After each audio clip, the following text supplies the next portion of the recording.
Carr sought information for a living.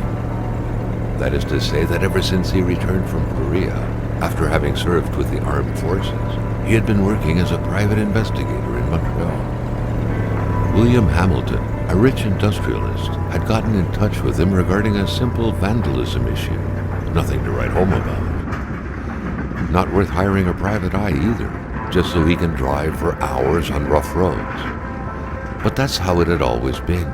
The client pays, Carl gets it done.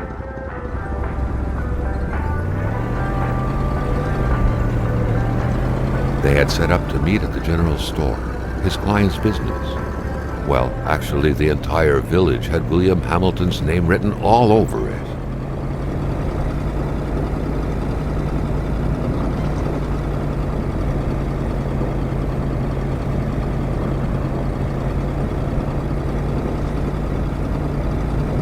When the roads were bad, muddy, or snowed in, it was customary around these parts to close them off. But it was also customary to ignore those signs entirely and drive there anyway. Hamilton never mentioned a road-blocking barrier. Why was it needed here in the back of Beyond? That would, however, be a mystery for another day. Carl had waited long enough for someone to come and raise it.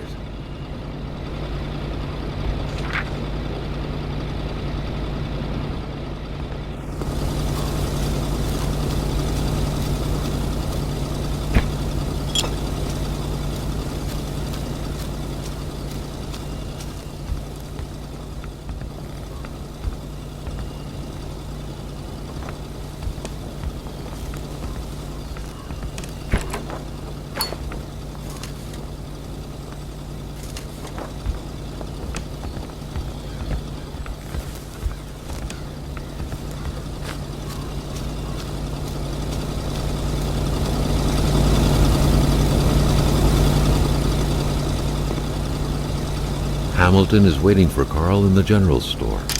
It was time for him to get down to business.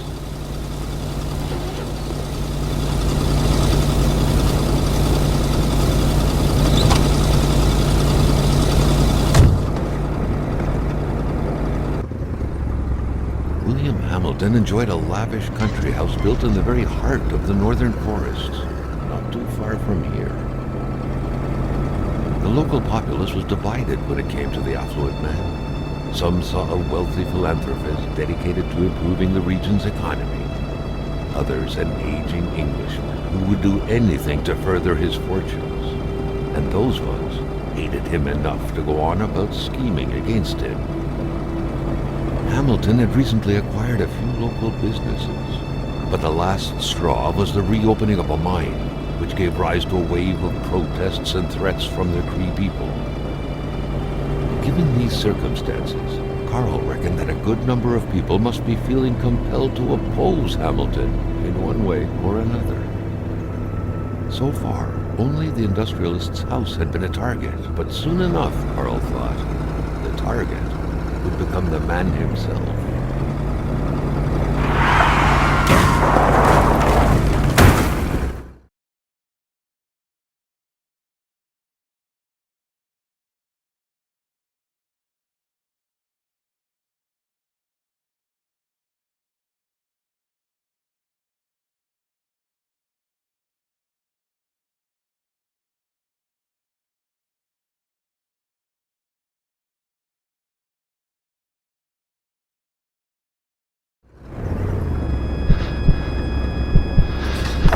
Carl needed to get out of there. The cold and the pain required urgent care.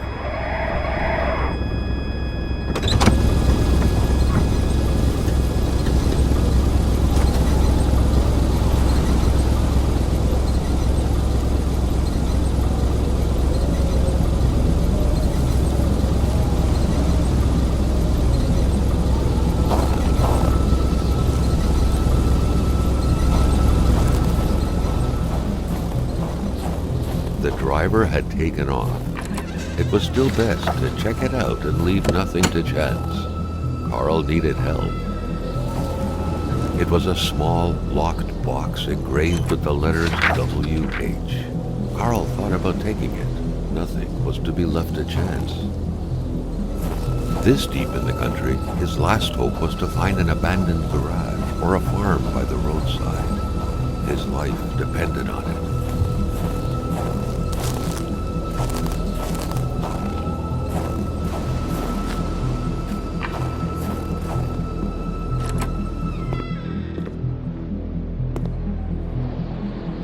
Even better than he had hoped, Carl Faubert had succeeded once more and was now on his way to new adventures.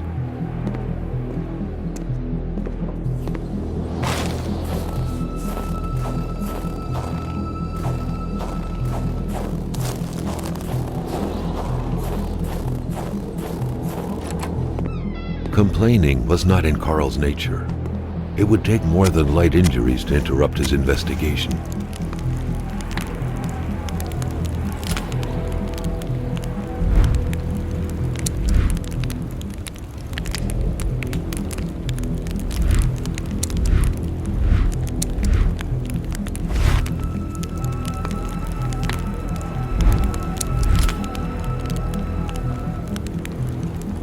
Many of his contemporaries felt like he had more trouble breathing when he wasn't smoking. Cigarette was his own personal breathing assistant.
Spread out on a few acres of untouched forest, bellowing caribou, everlasting snow, and undefiled lakes, the Manistan region was no tourist hub. It was said to have been populated for millennia by Cree people, and ever since the industrial era, by the metal mining industry.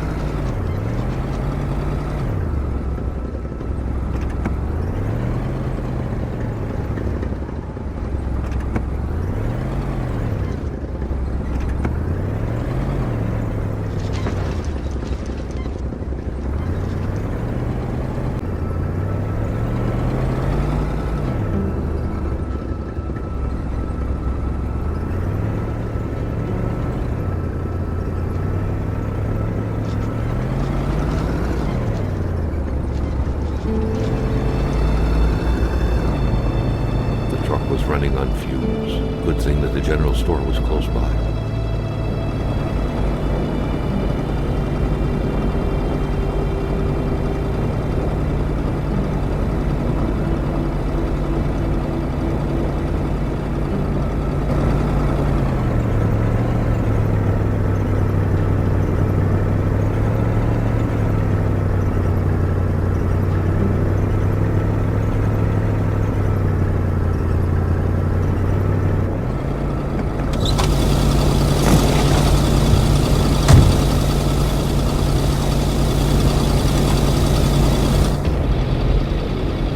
Carl had no trouble recognizing his employer.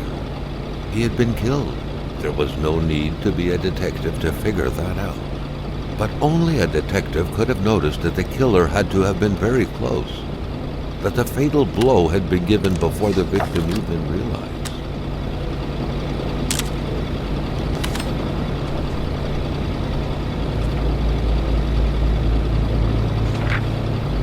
What could be inside that envelope? Carl was taken aback. He knew this address. It was said to be the address of the P.O. box for the Canadian Secret Service.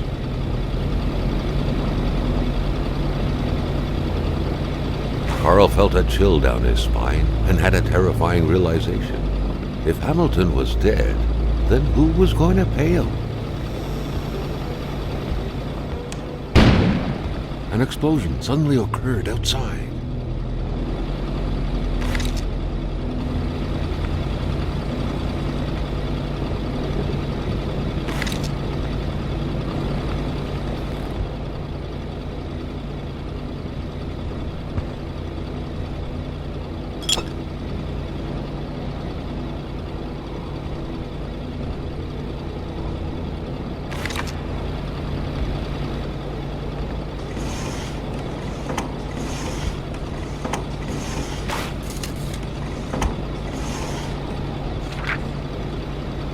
According to that log, it seemed like the whole village owed some money to the general store.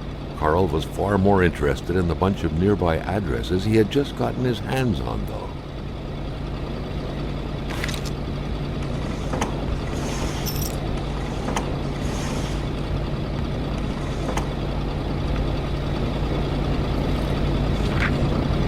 Carl knew that Gilles Lachance was in charge of the general store. That made him one of Hamilton's employees. A very angry employee, as Carl could plainly see.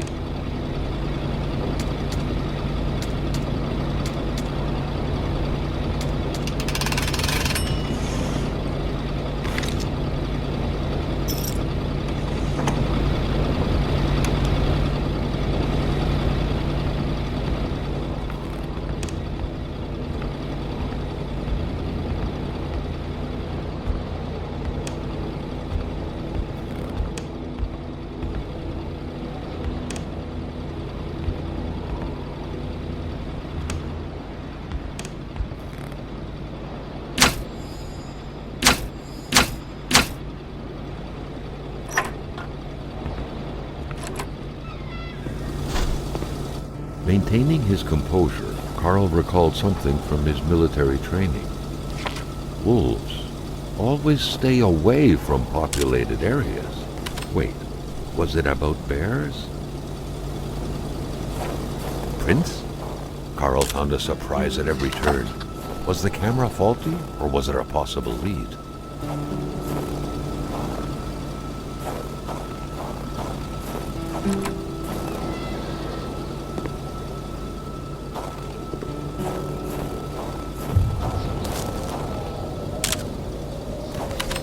Carl felt that the store and its surroundings still held their secrets, and he didn't like to miss out.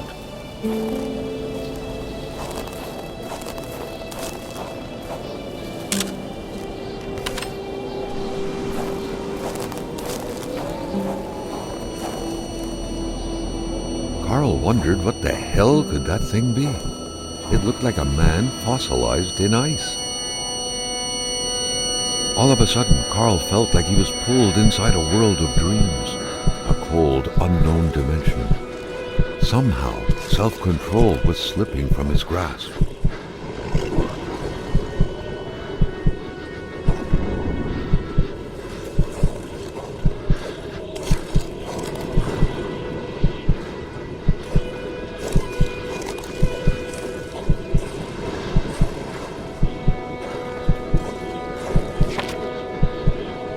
To all appearances, this was a hunting log. Better yet, a war diary.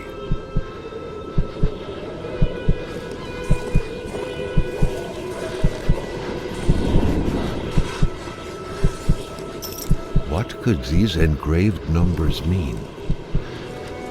A fresh path suddenly appeared before Carl.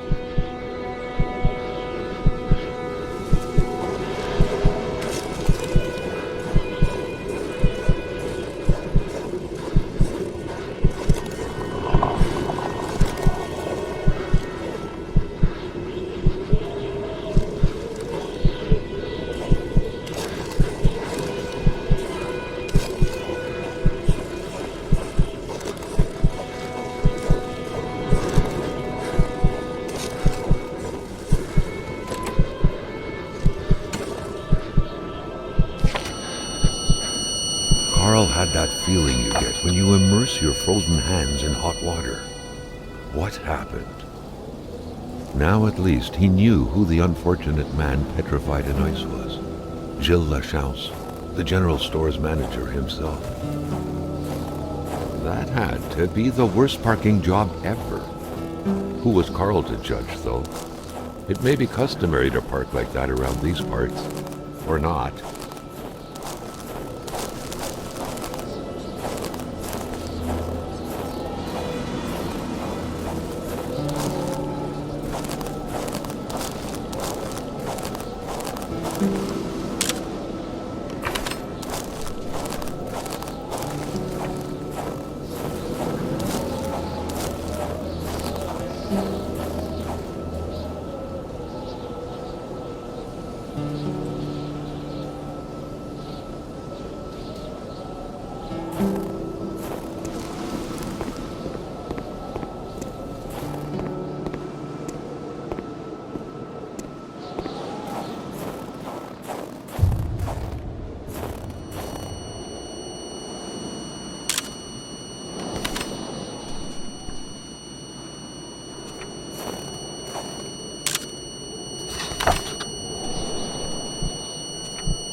The air was freezing, right down to the bone.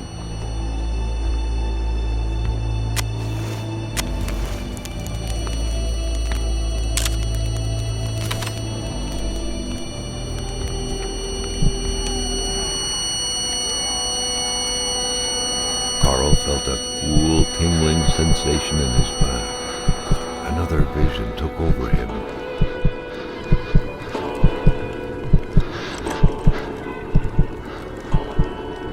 Something was hidden under the stairs.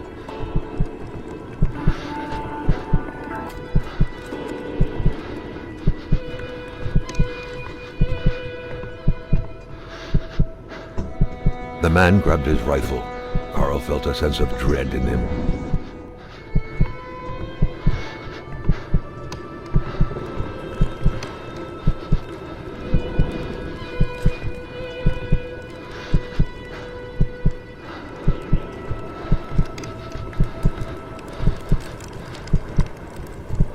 Perhaps their spousal relationship had been cooling down lately.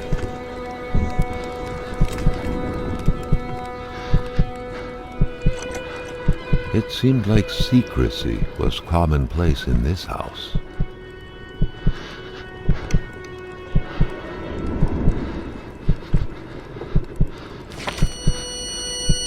The vision's veil was lifted, and he was back to reality. A reality in which Giselle, Gilles' loving spouse, was motionless, frozen in ice.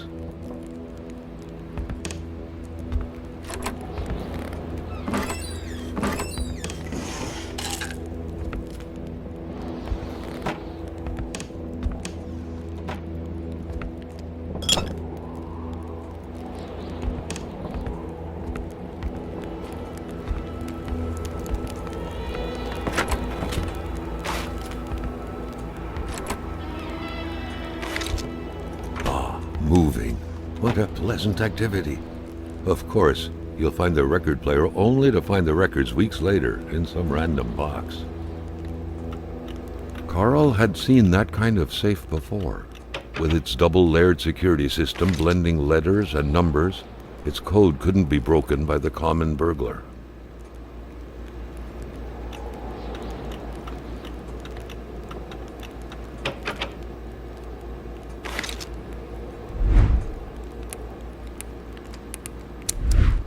Carl, ever diligent in his work, always carried his log on him, in which he scribbled down thoughts and leads alike during the course of his investigations.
What a mess!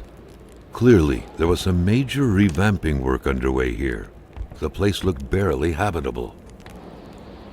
Beautiful portrait of Gilles and Giselle, bound together by the chains of conventional love.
Staring intently at the controls won't be enough to make that lift budge.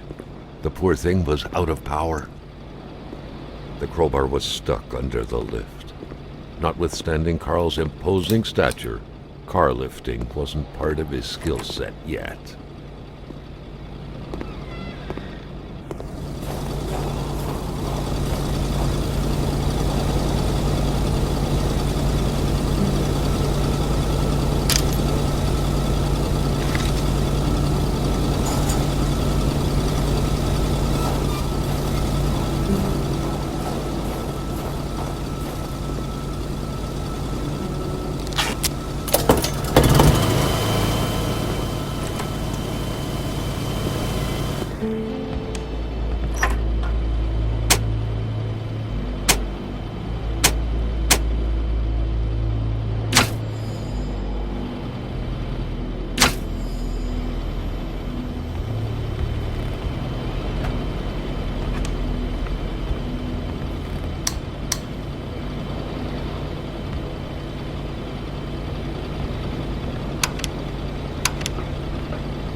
the bottom of the box.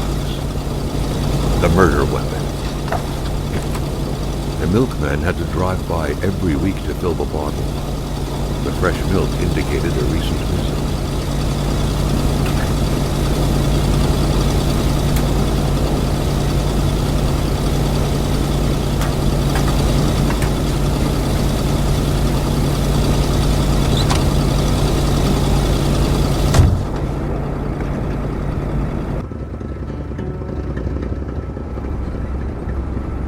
Carl knew straight away where to find the infuriated J'ai la Chance. Any good investigation would have to start there.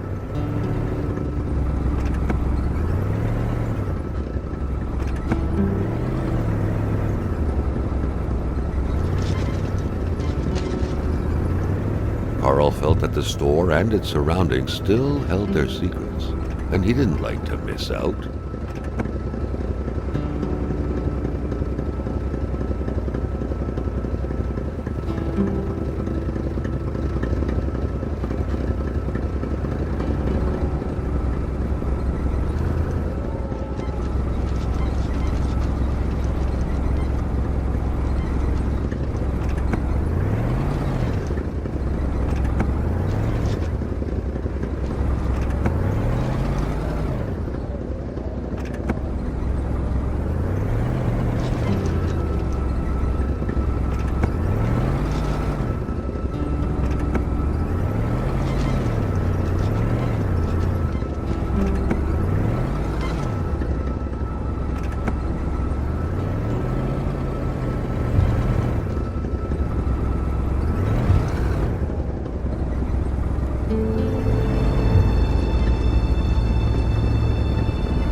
true Catholic always strives to keep lowly temptations at bay.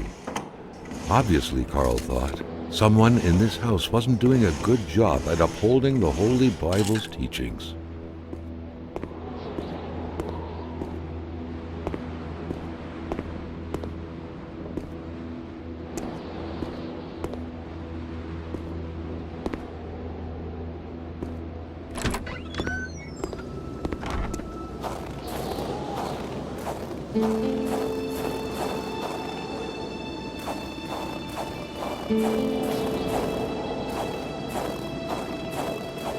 Carl was no burglar. He didn't need to resort to petty techniques such as window breaking to find his way in. A good detective simply looks for keys where gullible souls hide them. What was even the point of locking your door if everyone hid their key in the same place?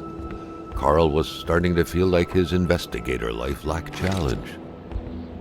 The house smelled like incense, the kind that reminds you of the good Lord, of peace.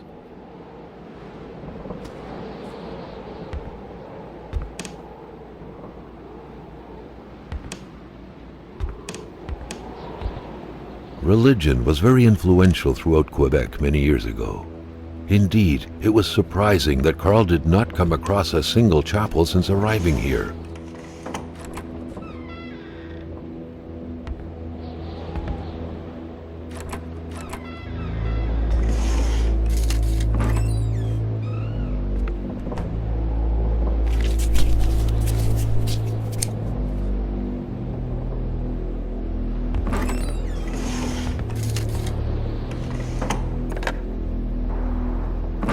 The snowstorm pummeled everything in its path.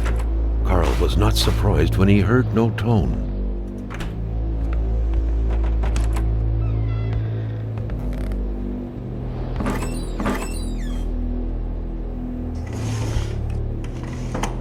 Who knew that giraffes thrived in the North Pole? The craze for toys was stupefying.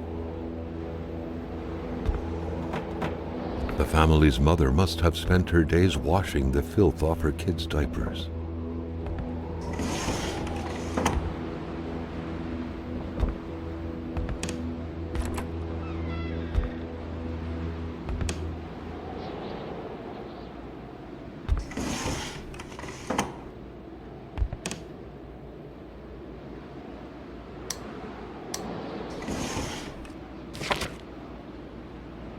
Jean-Luc Bédard had without a doubt been the closest man in the village to William Hamilton, otherwise known as Uncle Willie.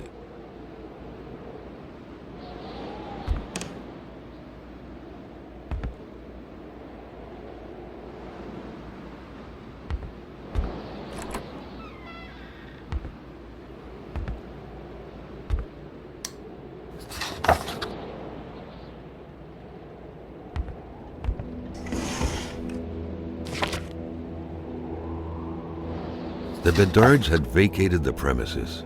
Carl gathered they would be of no help.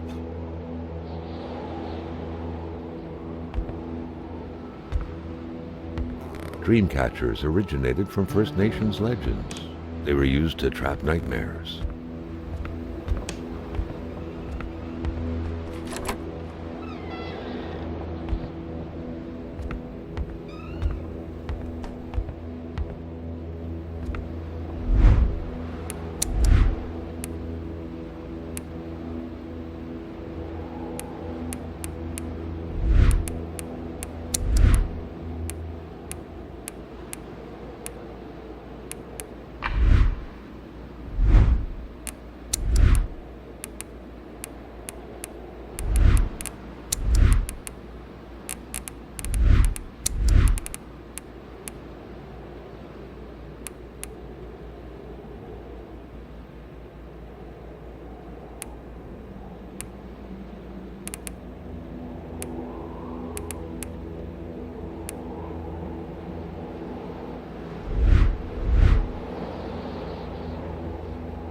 The Polaroid, Carl's long-standing and faithful ally, had seen its share of husbands caught red-handed cheating.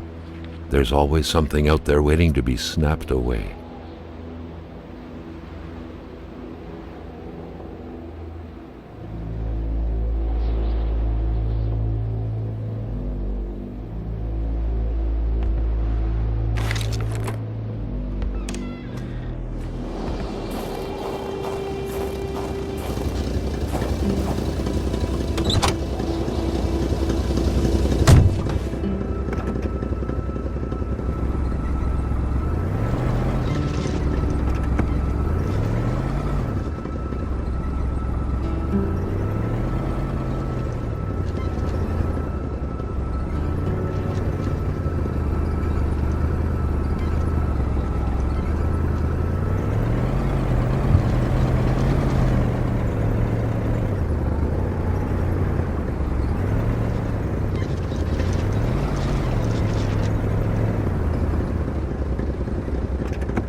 out that the store and its surroundings still held their secrets, and he didn't like to miss out.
There should be a law forbidding doctors from falling sick.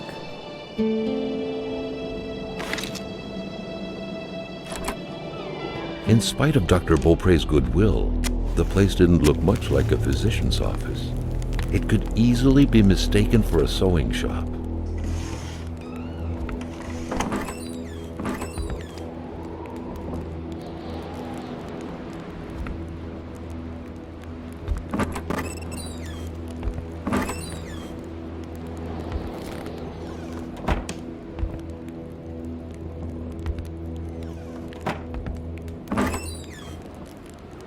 The injured could be recognized by the large stains of red, an informal nickname given to Merbromen, smudged all over their injuries.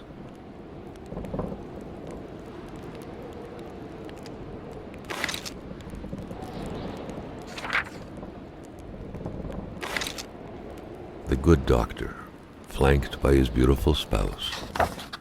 Pure happiness captured on cardstock. Carl recognized this woman's soulful eyes. Was it Dr. Beaupre who had hit him head-on at the village border? A communist manifesto. Only a few years ago, this type of allegiance meant prison time. And even at present, the Western world was very wary of the Soviet threat. Why would the doctor own such a book? A chamber pot. Fortunately for Carl, inspecting it wouldn't further this particular investigation.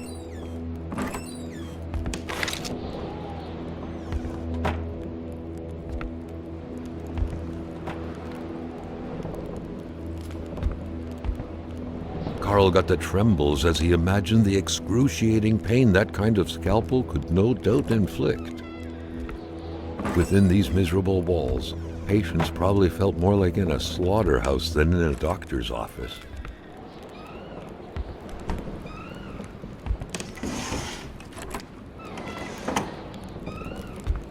Carl got the trembles as he imagined the excruciating pain that kind of scalpel could no doubt inflict. Within these miserable walls, patients probably felt more like in a slaughterhouse than in a doctor's office.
Great care had to be taken searching this place full of oddities. Everything was important. The decor itself told a story.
Oh, mon bonhomme! Qu'est-ce que tu fais là, l'étrange?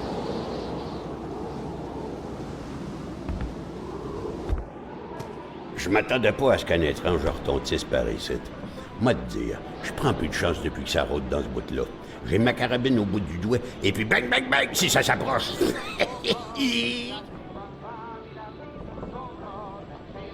Si tu veux du linge chaud, parce que t'es habillé comme un gars de la ville, je dirais pas non à une bonne bouteille de caribou. Puis tu pigeras ce que tu voudras parmi mes guenilles.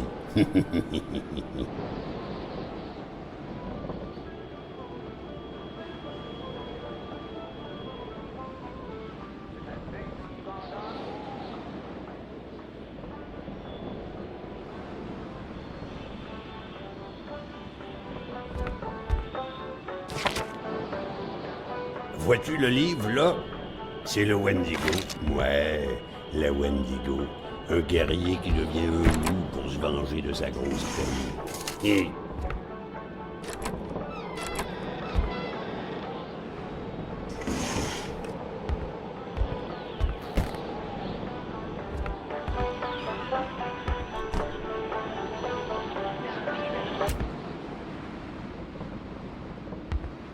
Ah, la belle pétarade. En 17 que c'était. Et le Kaiser, il se souvient de moi avec ma belle carabine. Bang, bang, que je lui disais. Bang, bang, bang. Ah, le bon temps.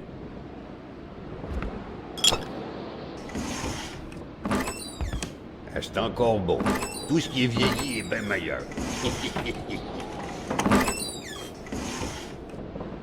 Ah, c'est encore beau. Tout ce qui est vieilli est bien meilleur.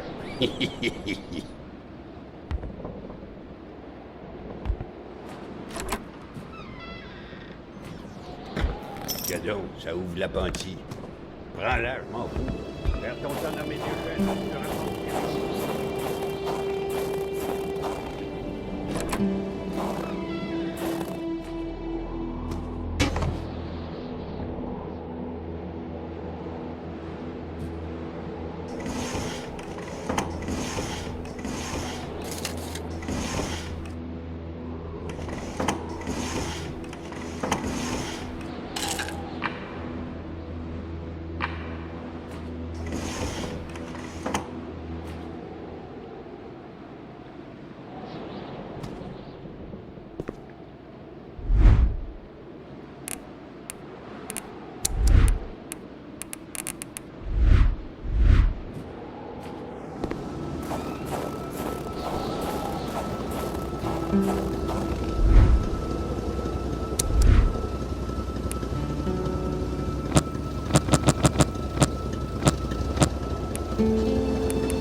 An axe, not too shabby. Carl felt he needed to protect himself.